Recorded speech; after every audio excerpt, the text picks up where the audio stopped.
What's up YouTube? It's What's Pumping. Just a quick update with the 2004 Explorer. I have these Irwin clamps over here.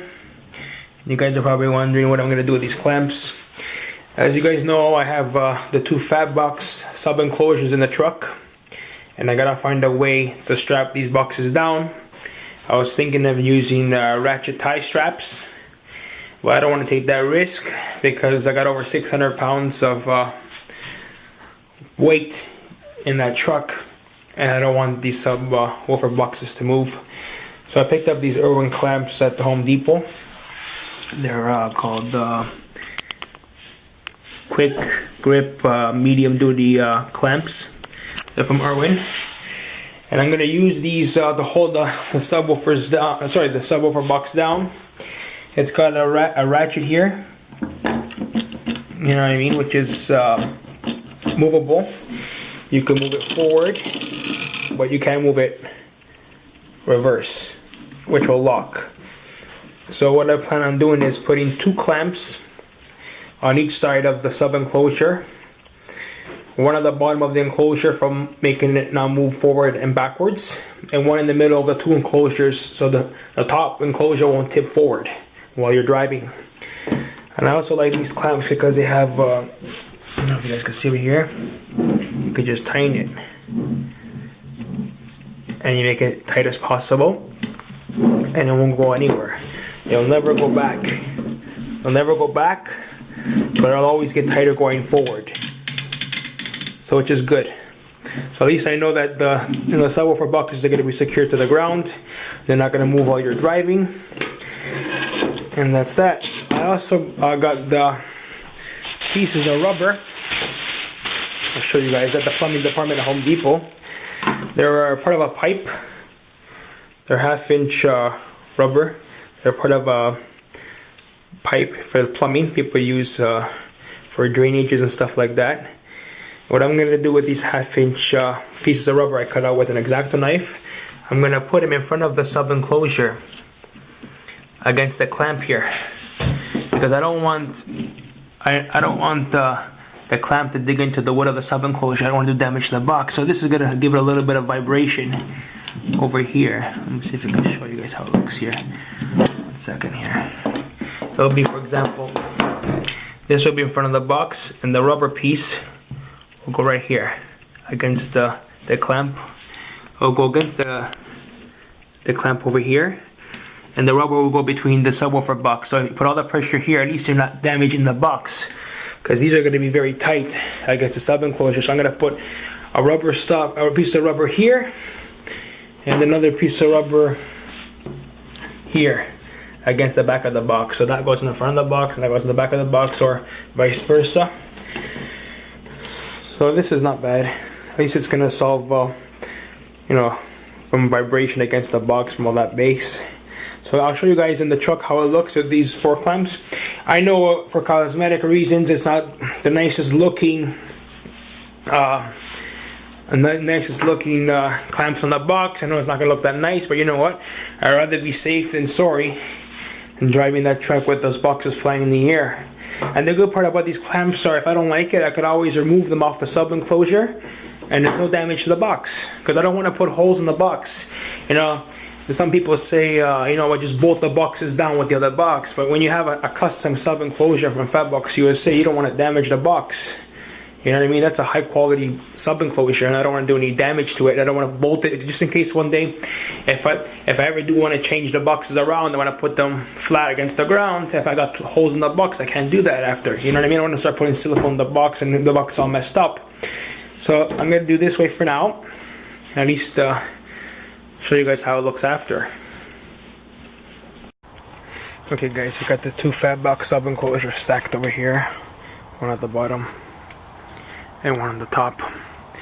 What we're gonna do is we're gonna put one clamp behind in the middle of these two boxes, holding this top box and this bottom sub enclosure together, clamped together in the middle of this crease. We're gonna put the piece of rubber stopper here between the clamp, and we're gonna tighten it tight between these two boxes here and these two boxes over here.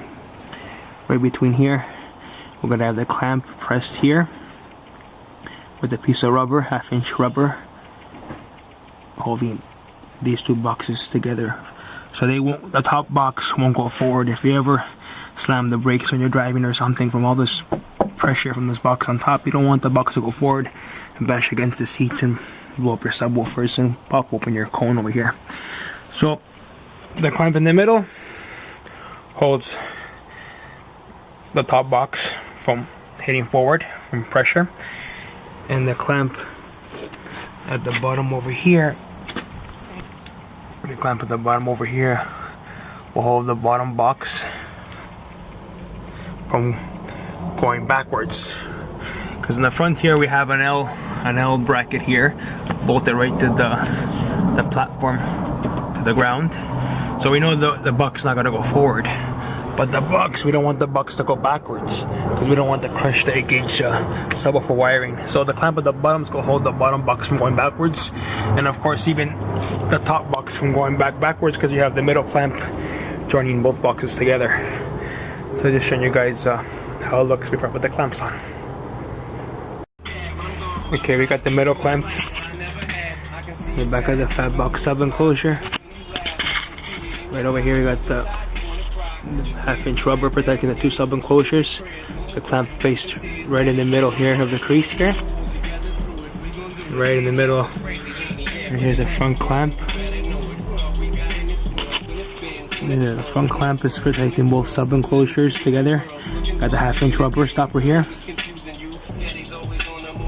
You can see over here.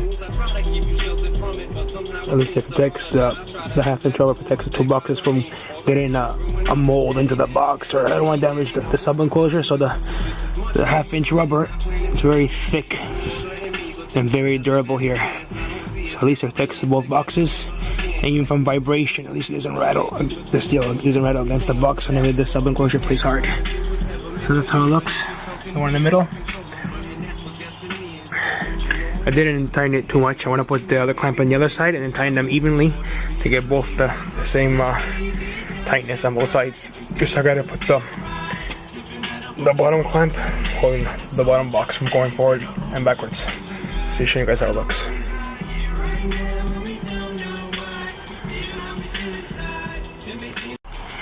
Okay, we have two of the clamps in the middle. One on the driver's side in the middle, and one on the passenger side. Right in the middle, centered between both boxes. Looks decent. At least you're not gonna get the top box flipping forward from pressure when you're driving. I'll just show you guys how it looks in the middle on the other side. 1 second here. Here we are. This is the driver's side here. The front of the box, right in the box. See, makes a big difference. This rubber molding there, 1/2-inch rubber molding, makes a big difference for resistance. It won't make too much vibration.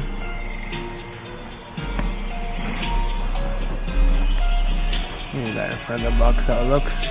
Let's see if I get a better picture. One sec, guys. I don't know if you guys can see it. That's how it looks in front of the two boxes in the front of the port. Now we're gonna do the bottom of the box, and I'll show you guys how it looks after. Okay, we put the bottom clamp, but we had a little problem. We couldn't put the bottom clamp like the top clamp like this with the tightener in the back. We had to put the tightener in the front because it's too close to, I don't know if you guys can see the wheel well over here, the plastic wheel well. It was just not enough space to put it this way, the way I did the top. So I reversed it. So it's like this in the front. It's not bad. Not bad at all. So, as long as it's tight, the most important part is as long as it's tight and it's safe and secure, it doesn't really bother me the way it looks at the bottom here. As long as I hold the box tight, it looks at the bottom anyways of the truck anyways, you know what I mean? I know for cosmetic reasons it's not the nicest looking, the clamps on the box, but you know what, for me I I'd rather have more safety, be more secure than having any accidents with the 600-pound boxes between both of them in the back here. So that's how it looks for now. Still gotta do the other side and I'm gonna tighten it. So I'm just showing you guys how it looks. You can see the back here, how it looks here. It's very tight with the rubber. Hard to see, it's a little dark. There it is, over there. Okay guys, we put the bottom clamp in on one side here. The rubber stop in the back. The problem we had was, I don't know if you guys can see over here, the molding over the wheel well gave me another problem here. So I try to squeeze as tight as possible. I can't go too down with the steel because it's hitting against the rubber molding. So I put a little bit on a slight angle. I don't know if you guys can see a slight angle going down here. Right here. I couldn't use the rubber stopper here. I don't want to put a rubber stopper here. I'll tell you guys why. Because I got the port here, a lot of air coming out of here. I don't want to put the rubber stopper here. Just got a little bit of plastic protecting the steel anyways from the Irwin clamp. So this is pretty tight. Won't go anywhere. Still looks half decent. So that's how it looks for now. The subwoofer boxes, they're finally together, nice and tight. This won't go anywhere. It's nice and tight. The bottom's nice and tight. The other side's nice and tight. So it looks good. I don't think there'll be any problems here because it's pretty tight. Okay, guys. Here's the breakdown. We have the 415s, Orion HCCA. The top box was just put in a couple weeks ago from FATBOX USA. We installed it in the truck. And the two Orion 15s on top here, they're still stiff, the cones. They haven't been broken in yet. The older 15s at the bottom, you know, they're a little bit looser than they were before. But like I said, I want to try to break in these 415s together. Try to get the top ones playing as much as the bottom ones with the same cone movement. It's going to take a couple weeks and many hours of break-in time.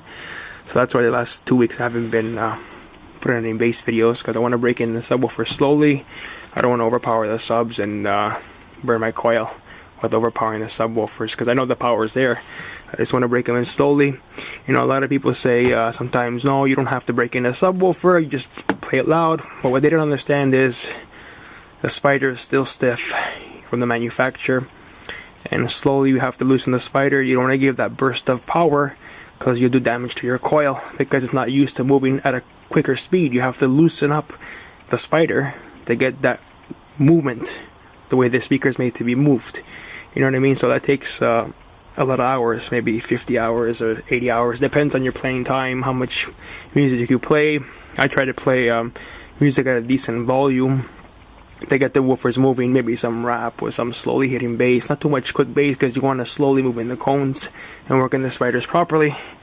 So that's why the last couple weeks I've been posting any bass videos. I want to break in the subwoofers, and once I want to break in the 415-inch subwoofers, Orions, and then we'll do some serious demos.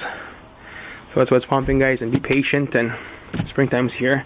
I gotta do a lot of bass demos. So what's pumping, guys, and peace out for now.